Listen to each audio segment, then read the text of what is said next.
Yeah, let's make a start. Good morning and welcome everyone to Hive Medical Academy's series of webinars.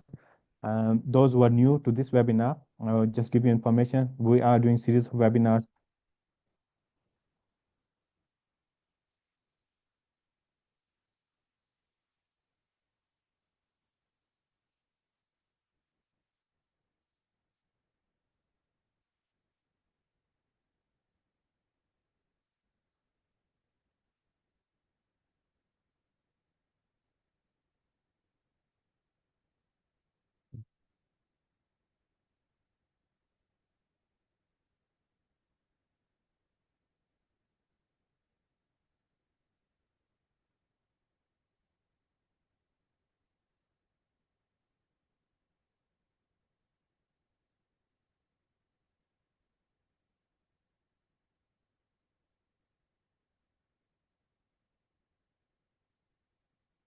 Nice.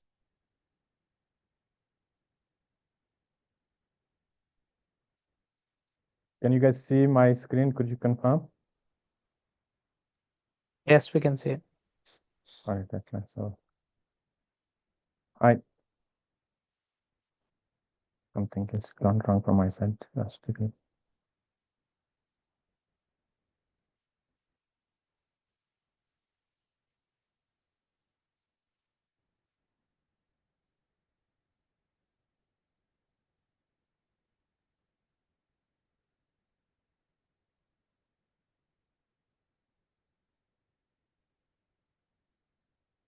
one second. Some technical issue gone. So let me sort this out.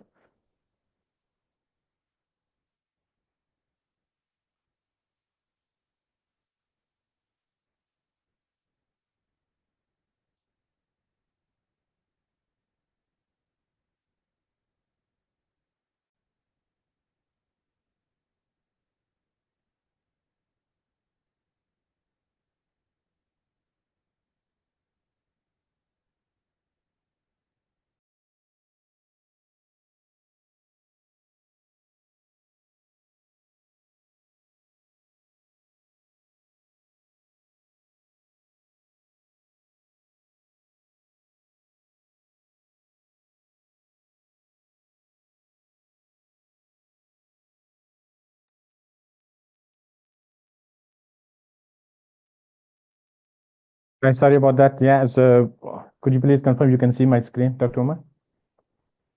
Yes, we can see your screen. That's fine. Sorry about that. Yeah. So Okay. yeah, we're series of webinars. Today the webinar is very crucial. It's about my screen is not moving now. So, Oh, Shakil, just try stopping your screen sharing, then share it again. that's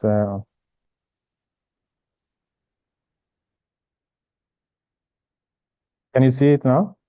Or let me, I think it's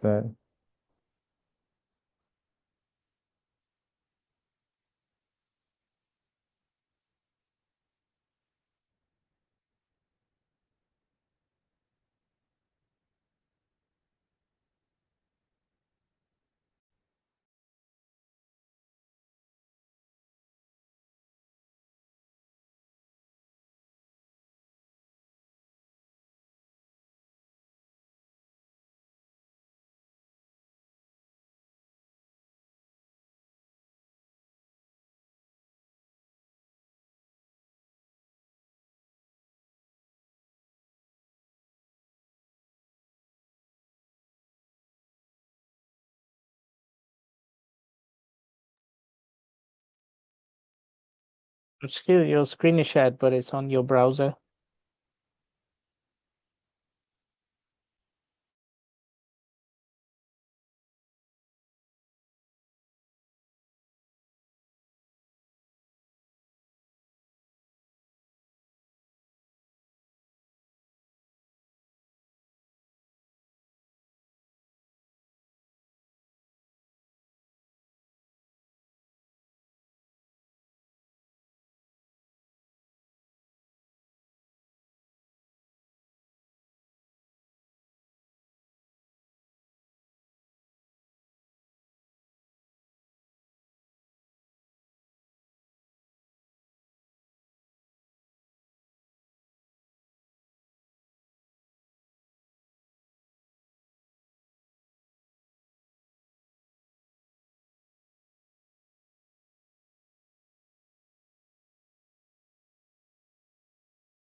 I'm really sorry. I hope you could see my screen now. Yeah, we can see your screen. We could see it before Thank you too. so much. Thank you so much. Yeah, there was some, I think, technical issues. So No. yeah, today's webinar is about the journey of international medical graduates from abroad to the UK, the PLAB journey, and what are the transition period, what happens, and how we could help you. So what we are going to learn about this journey today is about we will know to understand the difference between international healthcare system and the UK healthcare system, which is crucial for anybody coming from outside the UK and working in the NHS system. We need to learn about the cultural competencies, patient care, appropriate essential for the practicing in the UK. Obviously, the different countries they have the different healthcare system and the guidelines, the protocols, policies, everything is different. And when you are working in the UK, it will be completely different. So we need to understand insight into the PLAB pathway. Is it just to study, prepare for the English test, PLAB 1, PLAB 2, or are there anything else as well, which is very important, very crucial for your journey and to settle down into the UK healthcare system and to know about the training system in the UK. And also, one is the academic aspect that you prepare for your PLAB 1, PLAB 2, which you know all the medical students you have studied in your medical schools and it's easy to go through. But the other aspect is non-clinical. The most important is, you know, duties of a doctor in the UK, GMC guidelines, what are ethical issues, what are, good medical practice guidelines, and how to deal with the complaints in NHS, how to deal with difficult patients, difficult colleagues. Imagine if you have got the first job and you have moved from different country and here and you are not well aware of things and you get on call. Okay, yeah, there's a DNR in place and family comes and they say no, we don't want a DNR or CPR in place. So these are the non-clinical issues. How you're going to settle these things? So this webinar is very crucial. And if people understand that they could pass PLAB just by studying Oxford handbooks and some other resources, yeah, they could. But the major thing after passing the PLAB, where you stand. If you don't get the job after passing PLAB, then obviously it will be 6 months visa will expire and you will end up into square zero. So passing PLAB is good, but after passing PLAB is the real struggle. You need to understand that you need to get into the NHS induction. You need to know the clinical attachment. You should have some local references. You should have some local CPD courses which will help you. You need to understand the clinical governance, clinical order things. You need to understand the guidelines about palliative care, end of life care, DNA, CPR, dealing with the difficult colleagues, how to say no at times when you're working in it, how to say no at times that you know you can't do it. And what are your career guidance? Yes, you have passed the PLAB, and what sort of job you should apply where you could get job easily. If you're applying for the wrong jobs, you it will be very hard for you to get the job. And then obviously you need to know about your appraisal things, about your revalidation and your training, which training is good for you because depending on if you have got some experience back home. Yeah, so there are two aspects. One is the academic, where you will pass your PLAB. Yes, yeah, that's easy if you have got the guidance, support, and you have got the reliable resources. But the second and most important and crucial aspect is the non-clinical, where the things come and which are very important because if you don't do those things, you will struggle to get a job.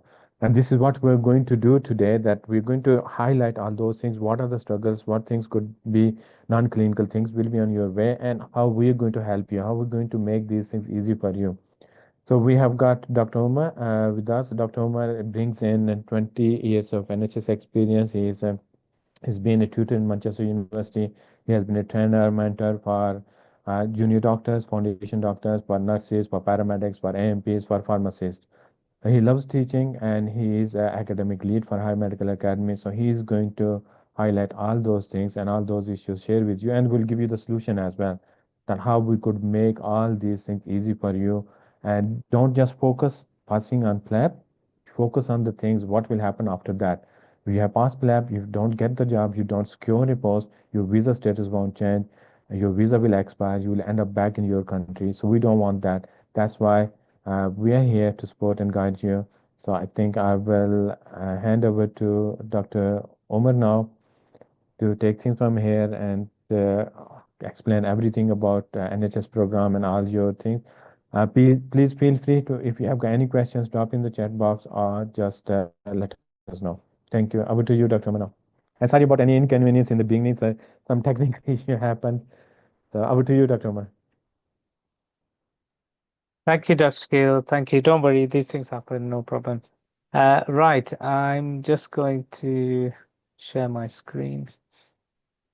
So hopefully I don't have any technical issues. Just give me a second.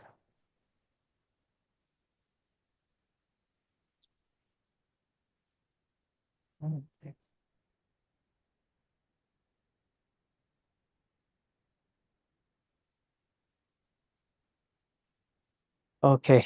Is my screen visible and the PowerPoint Yeah, is visible as well? yeah, we could see it. Yeah. Um, yeah. Is that full screen now? Okay, thank you. All right. Thank you everybody for joining once again, giving up time on your weekend. Obviously, it's precious free time, especially if you guys are working, you're studying, or you're doing other stuff. So we really do appreciate it, and we appreciate your support in attending these webinars, which we've put on for your benefit. So thank you for that. Thank you, Dr. Skill, for the introduction. It really is a very important topic today. As Dr. Skill mentioned, um, there's obviously an academic side to your route to the UK as an international medical graduate, but there's also a different side as well. There's actually three kind of facets to it, I would say. So there's the academic side, that's doing your English exams, doing your PLAB 1, doing your PLAB 2, passing them exams. That's one aspect. The second one is the practical side of things, which is, how are you going to, booking your ticket to the UK, sorting out accommodation in the UK, getting familiar with, how things work in the UK and sorting out your accommodation, how you're going to get to the academy, how you're going to get from the airport, etc., etc. All of these kind of things. So the kind of practical aspect of the journey, and then there is this third element, which we feel doesn't really get spoken about much, and this is the differences between the UK healthcare system and obviously healthcare systems internationally, and all the other things that are associated with that, including the kind of cultural change you have to go through as a doctor, how you have to change your mindset from how you used to practice medicine in your home country to now how medicine should be practiced in the UK, whether that's to do with patient care, whether it's to do with policies, procedures, or whether it's to do with anything else in relation to how you're going to adapt to the UK system. So hopefully obviously we can't do, a great deal in an hour's webinar or 40 minutes or so, but we'll try and get an understanding for you around all of these issues, and we'll try to help you understand what kind of things you need to be aware of. So we'll start first of all by um, focusing on what the differences are, what the differences might be. So most people who come to the UK to work as an international medical graduate, most of them come from South Asia, some come from Africa, some from the Middle East, and then obviously a few others come from Europe, some others come from Latin America, etc. But South Asia is definitely the biggest source of medics for the UK. So, what are the key things that you need to understand about the UK healthcare system? So, here's just some basic things. First of all, number one is it's publicly funded through taxation, and it's delivered through this National Health Service, which of course is a huge organization. It's one of the biggest employers in the world in terms of the number of employees, and it covers everything in the NHS from primary care, secondary care, all the way through to tertiary care, medicine, surgery, and all of the other kind of normal, everyday, and not so everyday services that you would need to access throughout your whole life, from childhood all the way to when you are elderly. The other thing is that it's universal healthcare access. So that means it's open to everybody. And this applies even when it comes to people who might have kind of doubts over their status in the UK, etc. At least emergency care is universally available. There are um, certain portions of care, so secondary care for somebody who's not a British national will be charged, but generally, if you're a British national in particular, you have universal access to healthcare. The main emphasis on healthcare delivery is on primary care and GP-led services. GPs, obviously, general practitioners. These are um,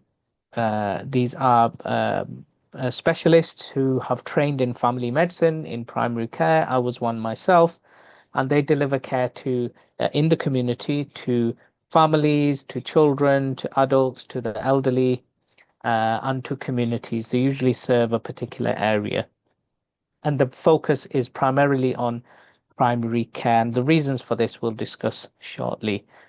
The final point on this slide is that it is free at the point of care for most services. So, of course, it is funded through government taxation, but at the point that you are accessing care, it is free, so you won't have to pay. There are a few couple of things that you will have to pay for, like there's a prescription charge, etc. Patients have to pay for that, but in general, everything else from your consultations, your investigations, your treatment, etc., will be free at the point of access.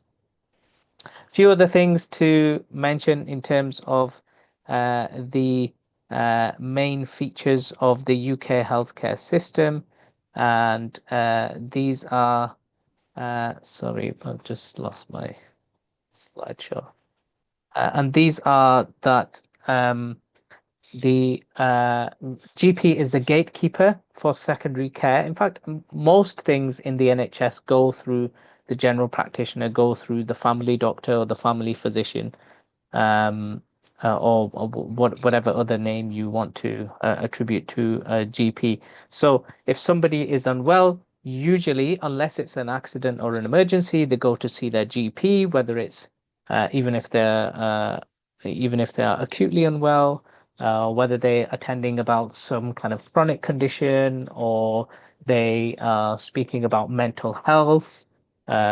Children, I've already mentioned, all age groups are looked after by the GP, and the GP will deliver care in the community, in primary care, as well as referring the patients onwards, or getting advice, or sending the patient to be seen by a specialist in a different specialty in secondary care. Now, this is true even in private healthcare.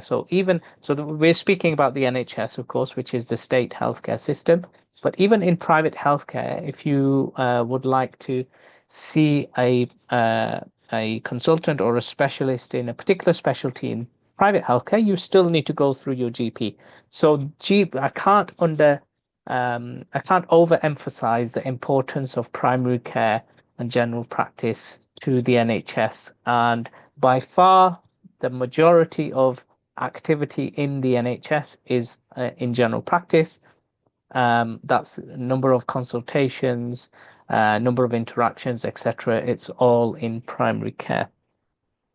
There's multidisciplinary teamwork, so there's greater collaboration, lots of working together with nurses, pharmacists, and other allied healthcare professionals like physios, occupational therapists, etc. And these things might be different to what you're used to in your own home countries. So primary care might not be a big feature, for example, of care delivery in your own care in your own country. I know that in South Asia, patients can usually go and see a specialist themselves. They have their own notes with them, etc. But it's totally different here. There's probably less collaboration between doctors, nurses, pharmacists, and other healthcare professionals in other countries. The final thing here also is regulations and guidelines. So obviously you will all probably be already aware of GMC, the General Medical Council, the GMC standards, documents like Good Medical Practice.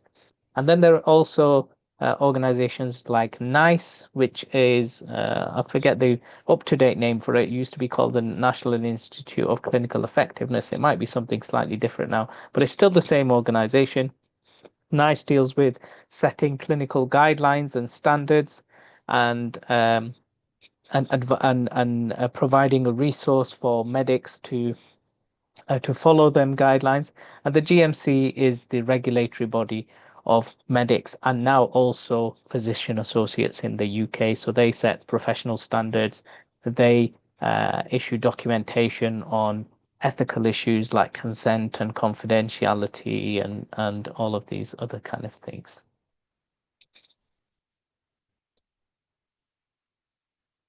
So what are the other differences? The other main differences. So in the UK, care is very, very patient-centered. So again, I know that this might be very different to what you're used to in your home country. There's a huge focus on shared decision making. Shared decision making, what does that actually mean? That means that everything you do as a doctor will be involving the patient. Not only will you be taking a history from or examining a patient, but you will also be in a way, and this term is used commonly in in healthcare delivery. You will even be negotiating with the patient, the management plan, and there's lots of this is a very, very deep and complicated subject, which obviously you need to learn about, in particular, starting with your PLAB 2 exam. But as Dr. Shakil mentioned, practice in the UK is not just about the exams, it's about what you do afterwards. But of course, the first exposure you'll really get to this is when you are preparing for your PLAB 2 exam. So everything is centered around the patient. It's much more patient-led. Whereas in other countries, might be doctor-led, the agenda is heavily determined by the physician or the surgeon. That is not the way things work in the UK. Documentation and IT systems.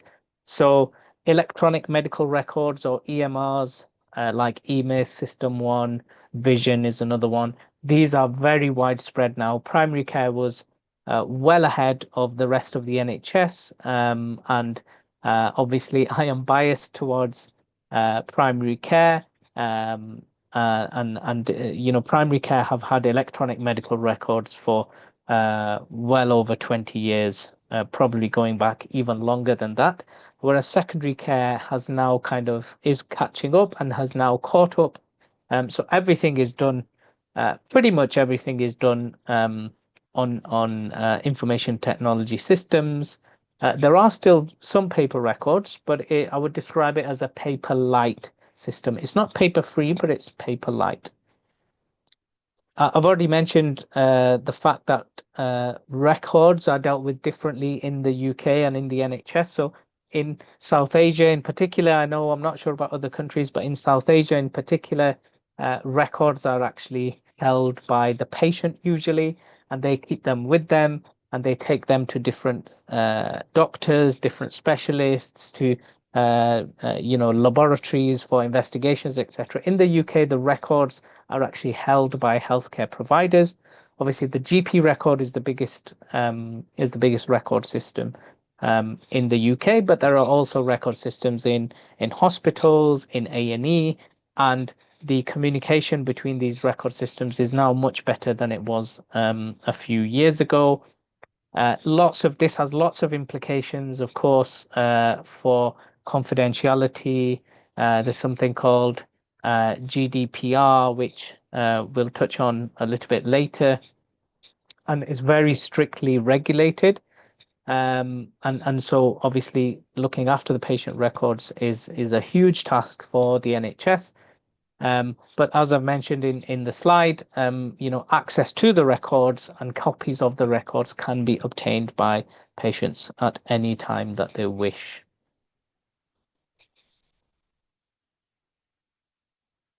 Okay, so right at the beginning of the session, I mentioned that there were three kind of facets to your journey as an international medical graduate to the UK. There's the academic side, there's the practical and logistical side, and this is, I would say, is the third one, and probably the one that gets missed the most. And this is something that we like to call cultural competence. So it's your cultural awareness about what the community is like in the UK, what kind of patients who might come to see you, understanding the patient's views, the patient's religious background, the patient's gender, for example, might even be things like patient's sexual orientation. There are lots and lots of things that come under the umbrella of cultural competence. So it's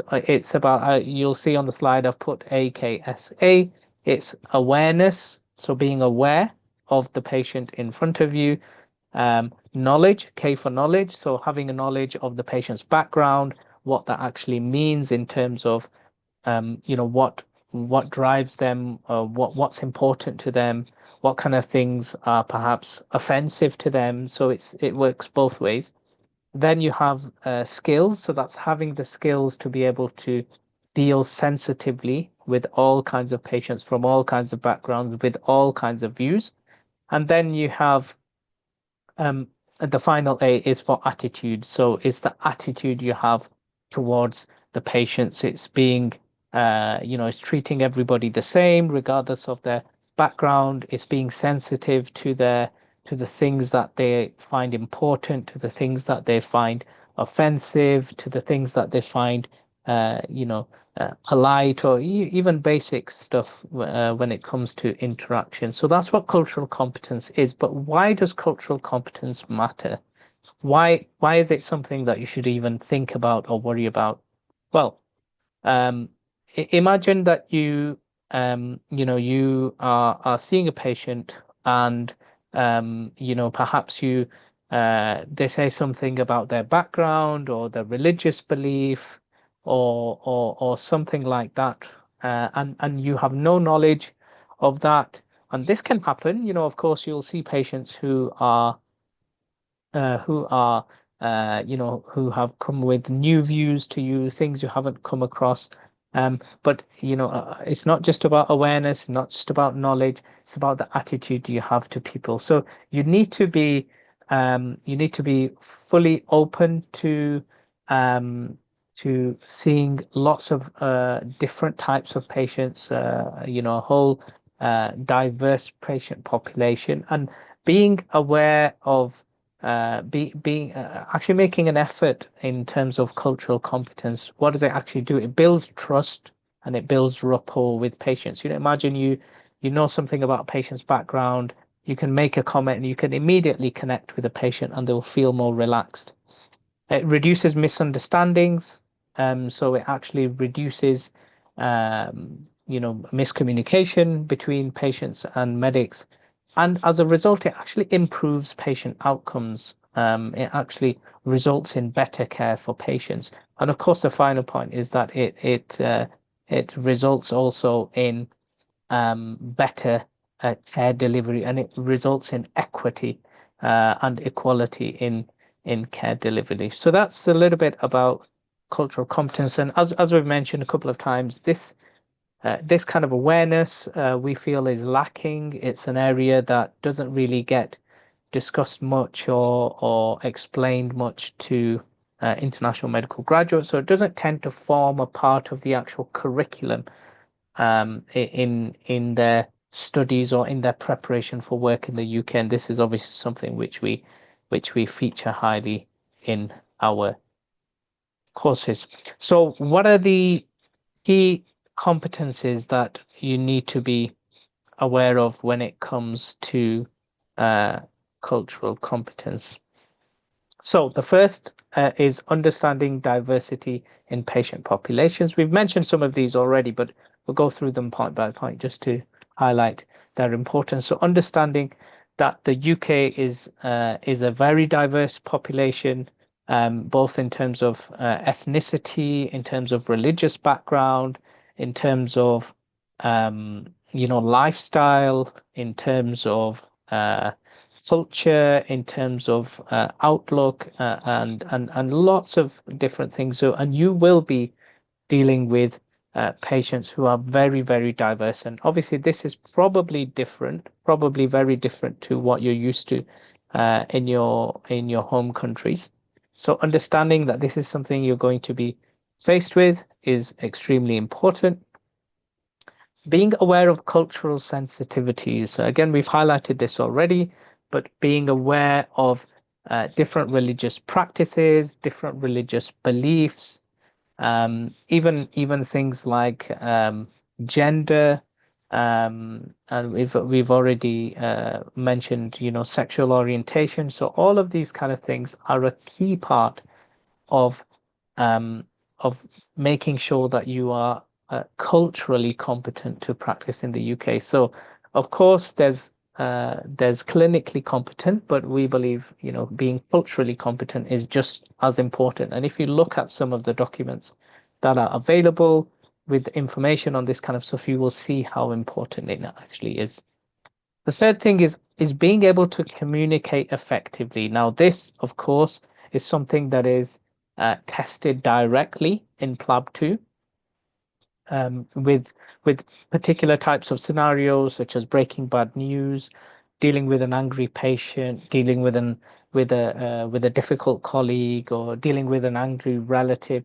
Some kind of challenging situation, which is part of everyday practice in the UK. So being able to communicate effectively is not just about knowing certain phrases to say, or repeatedly saying that you're sorry or that you understand. It's a lot deeper than that, and it's a lot more. It's a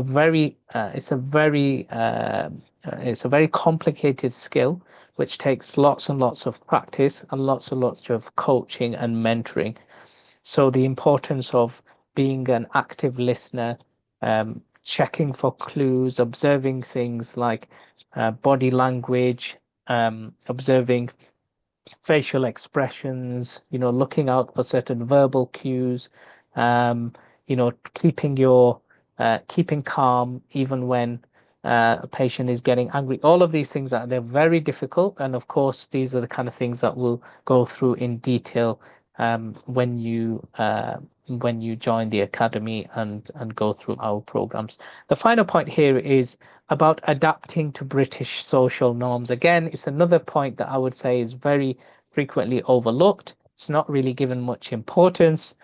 So, the importance of politeness, the importance of patient autonomy, the patient having the right to decide fully what they want to happen with their health and with their medical care, which might be slightly different to, how things work in other places. Of course, this is not absolute. So, a patient can't come in, for example. I mean, they can, but it doesn't mean that, they will get everything that they want. So a patient can't come in and say, uh, you know, for example, I've had a headache from this morning. I demand to have a CT scan of my head immediately. Of course, that's not what patient autonomy means. That patient autonomy is more about being well informed and being able to make um, well-informed decisions with good, sound medical advice from the medical practitioner. So, hopefully, you'll have got a little bit of an understanding about uh, what we did in the beginning, which is some differences in terms of the healthcare system. There's also we've spoken about the kind of important things when it comes to culture in the British society, and what cultural competence is, how to be aware of that. The kind of the penultimate thing really we want to speak about is about patient care. So of course, all of this is all about ensuring that you are able to provide good patient care which is both safe, it's and it's according to in line with guidelines, and it's up to the standard that is set by the GMC. So we'll speak a little bit just about what we feel are the essential principles of delivering care to patients in the UK. And hopefully that will be a useful discussion for you. So we've mentioned patient autonomy already a couple of times. Now, this is the reason why this is so important is because obviously I myself I have I've done an elective abroad, but I haven't worked abroad. So people like Dr. Shakil and the other members of the audience who are actually international medical graduates will have better experience of this. But I believe that patient autonomy is let's just say is handled very differently in certain healthcare systems around the world. In the UK, patient autonomy is I would say absolutely number one priority when it comes to delivering healthcare. Now, within that, of course, comes consent. So consent is a part of that. That's why we've not listed it separately. But having respect for informed decisions, because sometimes patients make decisions that might seem a little bit bizarre to us. There might be decisions that we don't understand, but as long as patients have got all the information, and of course we're treading a little bit into capacity now as well, because obviously patients' capacity to make decisions is important for autonomy as well. But as long as the patient has been fully informed of everything that is relevant to their care, they have all the information and they have capacity to make that decision, then we respect the decisions that they make. So that's patient autonomy. The second one is holistic care. Now, this is something that it's not very recent, I would say. It's been something that's been around as a priority for a very, very, very long time. But I remember it being much less developed when I was at medical school. And now it's much more focused on. So it's the fact that we address healthcare is not just about physical health. It's about physical health, it's about mental health, and it's about the social needs of the patient as well. So everything we do for patients in the UK, and again, I would highlight the importance and the excellence of primary care here and GP-led care. GPs are fantastic at providing holistic care, which takes into account the whole of the patient's situation, the patient's kind of living situation and background, etc. So this is extremely important, and this needs to be demonstrated even in your exams. So even in PLAB 2, you need to demonstrate that you are aware of holistic care, you are aware that patients have physical needs, they have mental health needs, and they have social needs as well. Shared decision making, we've mentioned this once or twice, slightly earlier in the earlier slides, but the importance of involving patients not only in specific individual decisions, but also in care planning. So in things like, for example, end of life care, or perhaps even, let's say you have patients who are struggling to meet their social needs. The involvement of the patient in the care planning for how we are going to help that patient cope with the coming years. What kind of help are they open to in terms of receiving at home? So health and social care work very, very closely in the UK, and care planning, occurs across the health, and the social care sectors. And the final thing mentioned here is confidentiality. Again, we've highlighted this as, we're aware that it may be that confidentiality, and I'm sure confidentiality is taught. We have regular conversations with tutors and academics at medical schools abroad, and it is part of medical curricula worldwide. But sometimes it's the kind of use, implementing of principles, which is not always, is not always complete. So confidentiality is extremely important. We've mentioned the GMC here.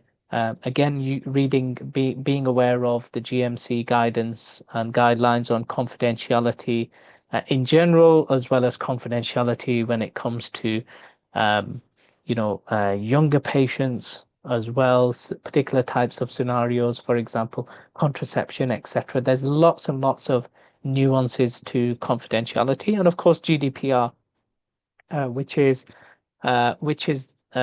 essentially is the legal requirement for anybody who deals with data, and data is patients' data. It can be names, it could be dates of birth, addresses, or their medical record, which is also patient data. The legal obligation that we have as individuals and organizations to protect that data and to ensure that it's looked after, and to also ensure that it's made available to the patients, to the actual people who the data refers to. So there's a few key essential principles. Obviously, there are lots more. There are lots and lots more, and we can't cover everything within this webinar, but these four I would we think are absolutely essential, particularly because as well that they're not always a feature of healthcare in other countries. So that's why it's important for us to focus on these. So that's a quick kind of summary of some things that we've highlighted in terms of the differences in UK healthcare, some cultural competencies, some important features for providing patient care in the UK. But the next step is, as always, is what are the practical steps that you can take? Because it's very easy for me to give you a 30-40 minute talk on what are the key challenges when you're moving from a different country to the UK, and you want to come and practice medicine in this country. That's one thing. That's just awareness. But what are the actual practical things that you should do? So number one is you should seek mentorship from those with experience. So obviously, every people in the audience will be at different stages of their journey. They might be just thinking about their journey. They might have started it. They might have started some preparation. Some might be already members of our academy and of our programs. But it's important that whatever you do, just like in anything else, when you learnt medicine yourself, you learnt it from those who knew medicine and they taught it to you. When you learnt to read, when you learnt to write, it's no different. You need to seek mentorship from those who have experience, who have been through the journey, who are aware of both sides of the journey. So who are aware of what's important in the UK, and who can also relate to you in terms of understanding the healthcare system you've come from and what you need to do to make that jump to a new mindset and a new kind of way of working. Second thing is you do need to familiarize yourself with the GMC guidance.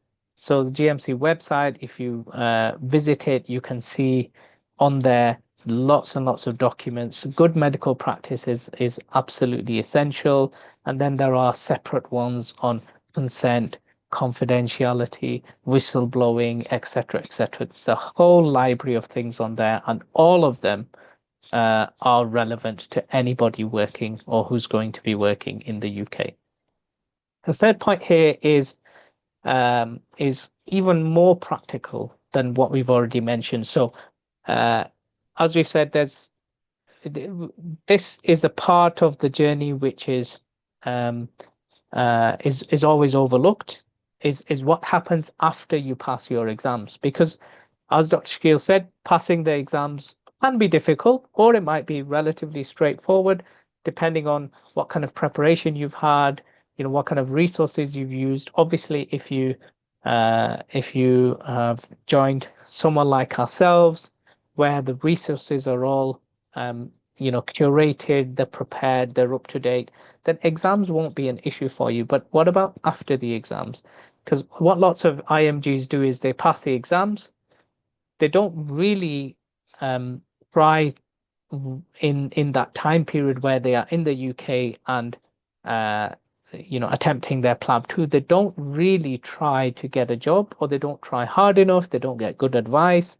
What they do is they pass their exams and they go back to the home country, and then it's extremely difficult to get an NHS job after that, especially if you are in if you're in certain countries where perhaps the UK and the NHS employers don't have a great impression of them countries and clinical practice in them countries. So completing a clinical attachment is extremely important. What it does is it gives you some practical experience of what we have said today, which is about actually seeing patients, speaking to patients, learning how to communicate properly, learning how teams communicate within themselves, learning what kind of working environment is like, how to arrange things, what kind of things are kind of conventional, etc. And then CPD courses, so these can help as well. The final thing is embracing feedback and reflective practice. I am a huge fan of receiving feedback as well as giving feedback, and actually you have to do something with the feedback as well. So if you have people around you, or you have tutors or mentors who are actually keen to help you improve, they will give you feedback. If you're not receiving feedback from people, and what I mean is constructive feedback. So it's very nice to always get positive feedback. Of course, it makes us feel good, feeds the ego a little bit, but it doesn't actually, we do need encouragement, but the feedback that really helps you grow is the feedback that is constructive. It gives you suggestions for improvement, and then you actually reflect on that feedback and then use that to improve the way you are doing things and the way you practice medicine or speak to patients or examine or whatever it might be. So just to recap, understanding the differences between the UK healthcare systems and healthcare systems abroad, and trying to be aware of this thing called cultural competence, and actually trying to gain some cultural competence is absolutely essential. You need to adapt your patient care approaches from what you are used to how things are done in the UK, and what this will result in. It will result in better outcomes for patients and a better experience and a better, more fulfilling experience for you when you are at work. And of course, Hive Medical Academy is here to support your transition completely. I'm just going to very briefly mention the journey of an IMG to the UK, just to revisit some point. Most people probably know this, probably everybody will probably know this, but I just want to highlight a couple of things in terms of what are the key points of the journey, and what are the things that are also often missed out. So of course, number one, you have to be a medical graduate. You have to have had an MBBS or an MBCHB or an MD or equivalent. You then need to pass either your IELTS or your OET. Then you pass PLAB 1, then you pass PLAB 2. And then what you should do is you should get a clinical attachment. You then apply for GMC registration, and then you apply for a job.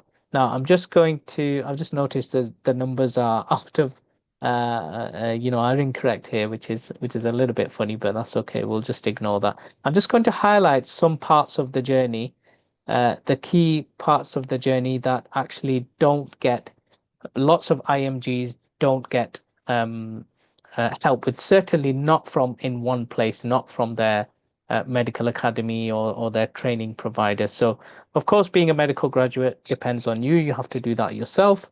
But then after that, passing your English qualification, whether it's IELTS or OET, getting help with a clinical attachment, or actually being advised to get a clinical attachment is not something that always happens. Getting help with GMC registration, knowing about the procedure, how to do it, what documents do you need to submit, etc., and obtaining your license to practice. This is also something that is commonly overlooked. And the final thing is actually help securing a job, actually getting advice on your CV, or getting some mock interview sessions, or actually having help putting your application together, being told where to apply, how to apply, etc. All of these parts of the journey, as you can see, are actually the majority of the journey, which IMGs don't get help with from other places. And that's, of course, where Hive is different. So Hive does do English courses. We do IELTS. We do OET. We do secure clinical attachments for everybody who wants a clinical attachment. We do help with GMC registration and obtaining your license to practice. We help you in finding a job, securing a job. We help in other parts of the journey as well. We help with providing accommodation assistance. We help with EPIC registration. There's lots and lots of things that are not even on this slide that we do help with, and I'll mention that in more detail at the end. Just briefly about PLAB exams. So we have mentioned, of course, you guys, you're used to doing exams. Even if you just come from medical school, you're very used to it. And so you all have the capability of passing the PLAB exams. They are not extremely difficult. They're a little difficult because obviously they are different. The knowledge is different. Having to apply the knowledge is different. And actually having good mentorship, having live feedback, having somebody coach you in how to do all of these things is extremely important. As you can see, we've just got the 2024 data. So our 5-year data has become even more up to date now. Between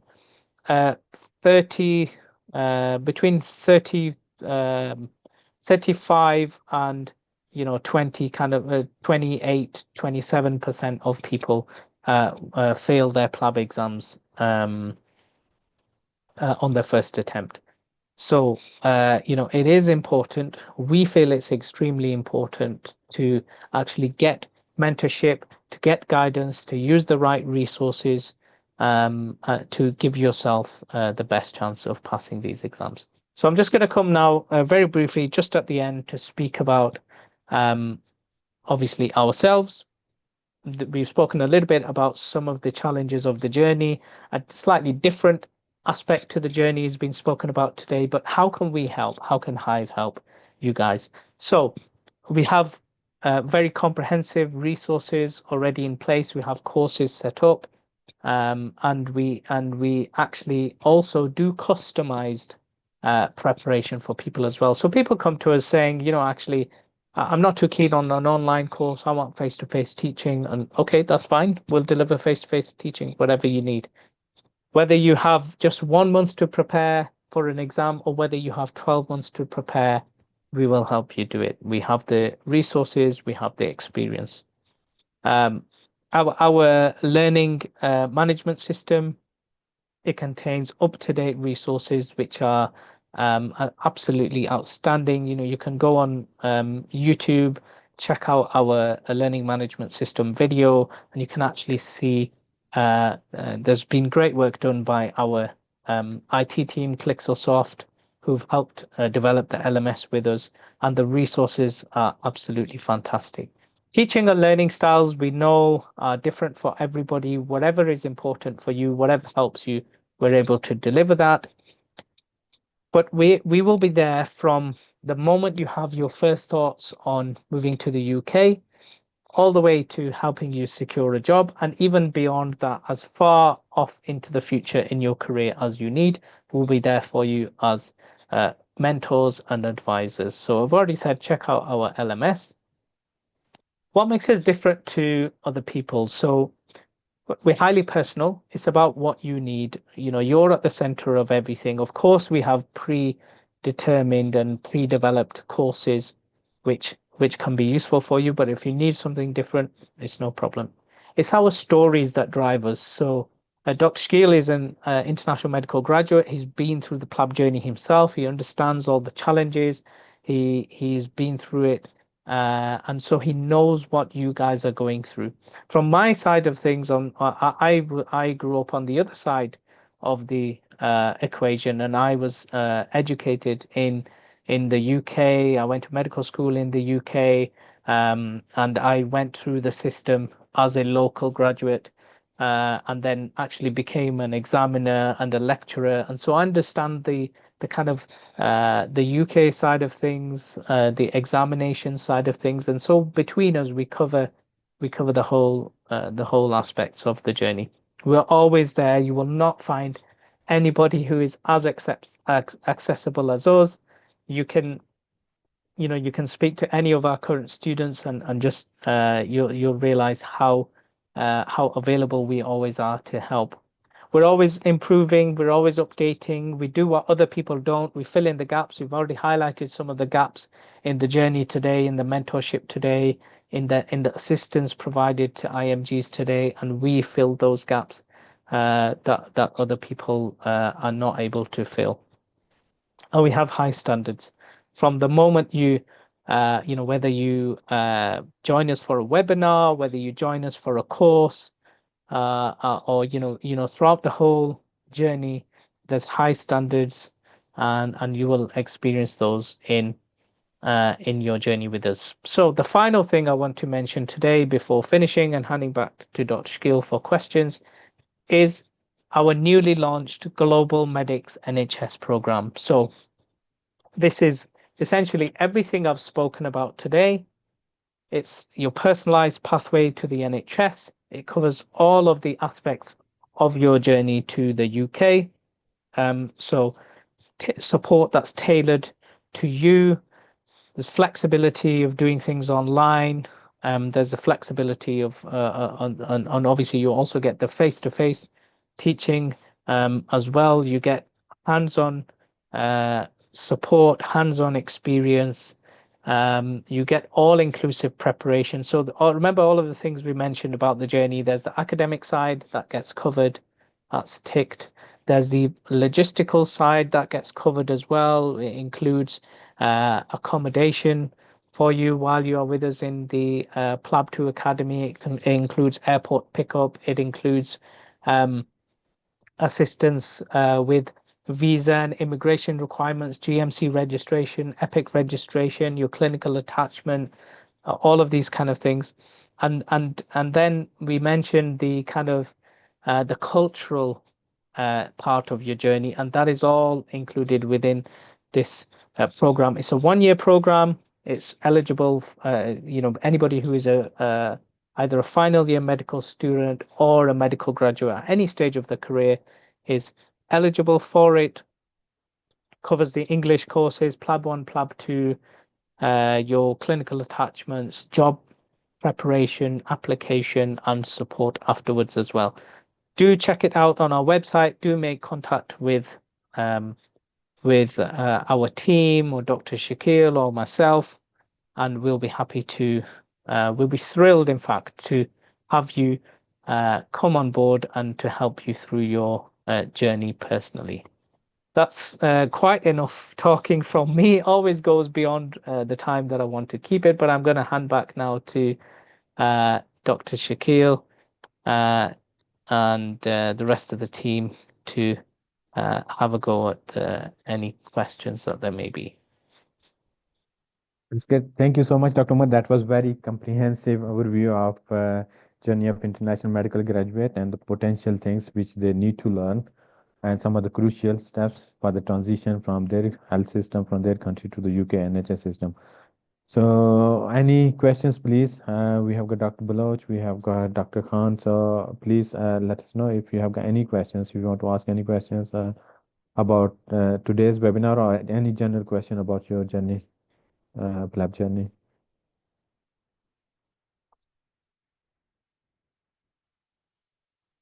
There was one question before from Dr. Anthony. He was asking, should I do IELTS or OET? So I just suggested the OET. Majority of doctors they find it easy because this occupational English test that's more related to your medical consultations and medical stuff. So it's easy. Majority of doctors they take OET.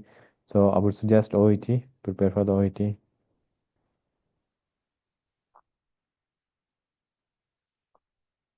There's another direct question message. They're saying this, is there any age limit? So for the PLAB, there is no age limit for any of the, as far as you have got a medical degree, you are passing your English test, PLAB 1, PLAB 2, there's no age limit for the PLAB. And then there was question about the attempts. So for the PLAB 1 and the PLAB 2 both, you have got the 4 attempts. You will allowed 4 attempts to take for the PLAB 1. PLAB 1 schedule is 4 times in a year, every February. Then you have got May, August, and November. So you have allowed 4 attempts. You must pass your PLAB 1 in 4 attempts. If you could not pass in 4 attempts, then you need to request a GMC and submit some evidence that you have improved your skills and knowledge. Then they will allow you the fifth attempt, depending, it's completely up to GMC to allow you the fifth attempt. Your OET or English test must be valid once you are taking your PLAB 2 exam. So usually it's 2 years valid, so you must pass your PLAB 2 exam within 2 years of passing your OET. For similarly, there was a question about PLAB 2.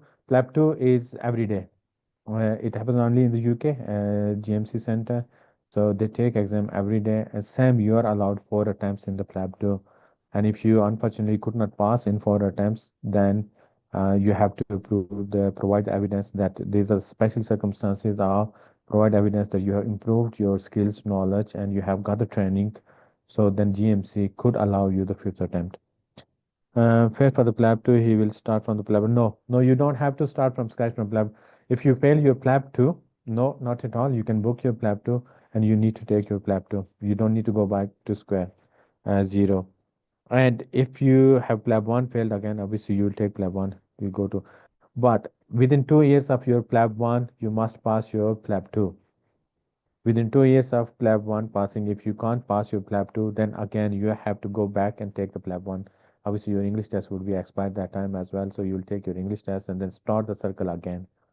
So that's the beauty of our NHS program that we will support you, guide you, and other thing that you if unfortunately if you fail your exam, you are not we don't charge you anything extra. You don't have to pay again in the same cost. You will be prepared again for the thing. Next steps after passing the PLAB 2 for securing NHS. Yeah, that's why this is what was our seminar today. That you need to, most important things, passing PLAB 2 is just piece of paper and it's just your result card. Unless you have got other things covered like your clinical attachment, your CV should be up to date to NHS template, your CPD courses, your local knowledge, your NHS induction, your reference, local reference. So unless you have got all these things, it will be very hard for you to secure a job. Because people coming for the interview is not just from one your country, the people will be from all over the world.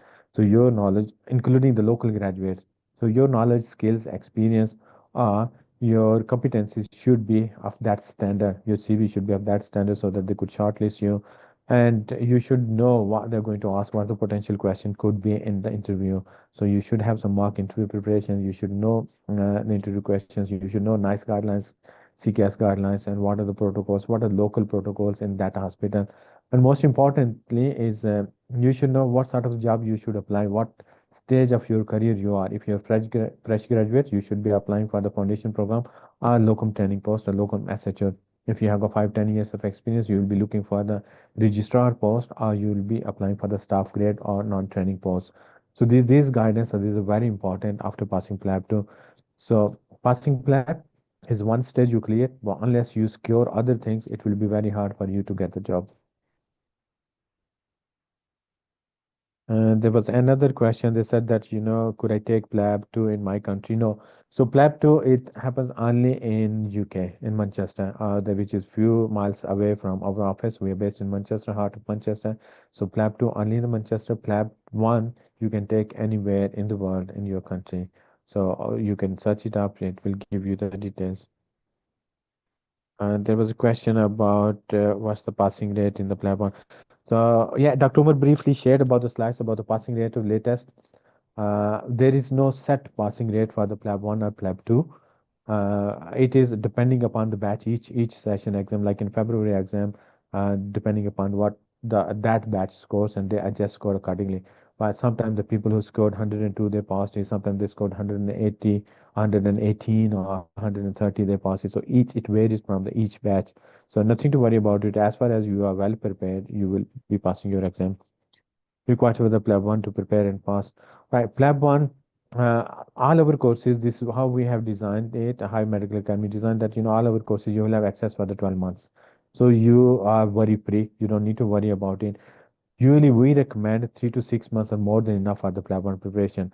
What happens when you register with us? We'll give you the planner, we'll give you the proper guidelines that either you want a 60-day planner, you want 90-day planner, or you want 120 days planner. You will be strictly followed up by that. So we'll make sure within 3 to 6 months you pass your exam, get it done. Like if you are registering today, then that will your target will be for the PLAB 1 would be the May one. So we'll try to get the date for the May exam, and then August or September you will be taking your PLAB 2 exam. There was another question, direct message. They're saying about the accommodation is very expensive. Yes, yeah, if you try to book on yourself, accommodation will be very expensive. These are the things we mentioned today that it's not just the taking exam is important. You should know other things and you should save some money as well. If you're trying to book accommodation yourself, obviously they will charge you 2 months deposit. That's almost £2,000, and rent will be around, what the single shared room will be 750 to 800 or 900, including bills. So if you will be doing on yourself, you'll be spending much more money. But if you are coming with an NHS program, you will save a lot of money. We will provide you much cheaper accommodation. You don't need to pay any deposit. That will save you around 2 to 3,000 pounds, and will help you in other things as well.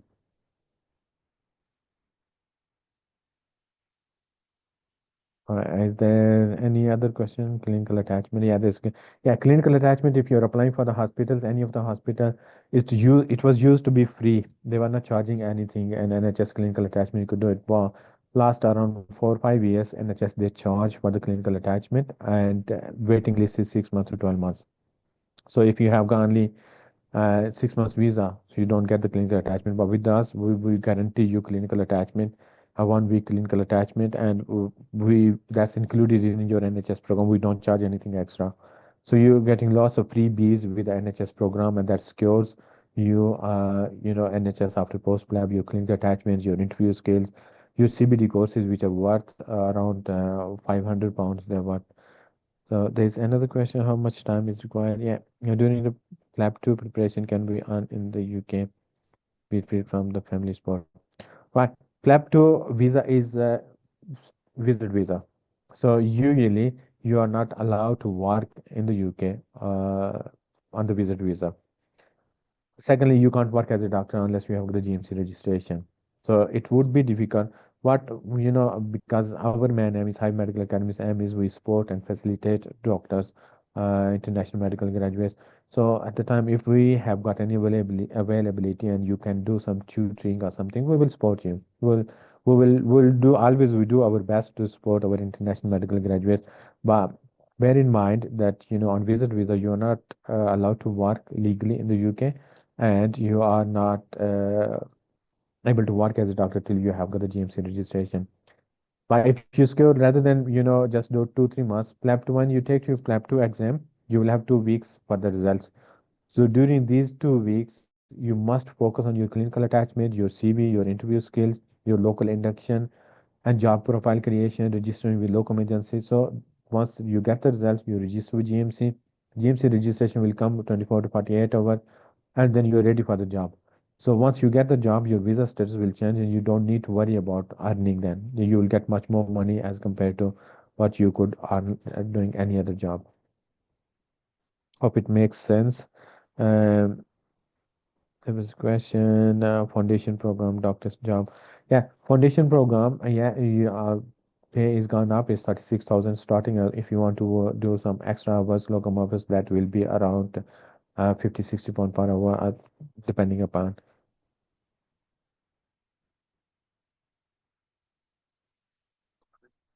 Any other questions?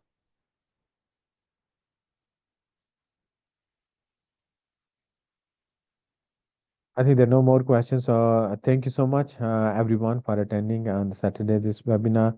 And thank you, Fatma. Thank you, Asma. Thank you, everyone else. So we will see you. Keep an eye on our website. And you have got the link for the NHS program. Feel free if you have any questions to contact us or speak to us. And we'll see you soon again. Thank you so much. Thank you, Dr. Umar. Thank you, everyone. Thank you, So, everybody. Have a good yeah. week.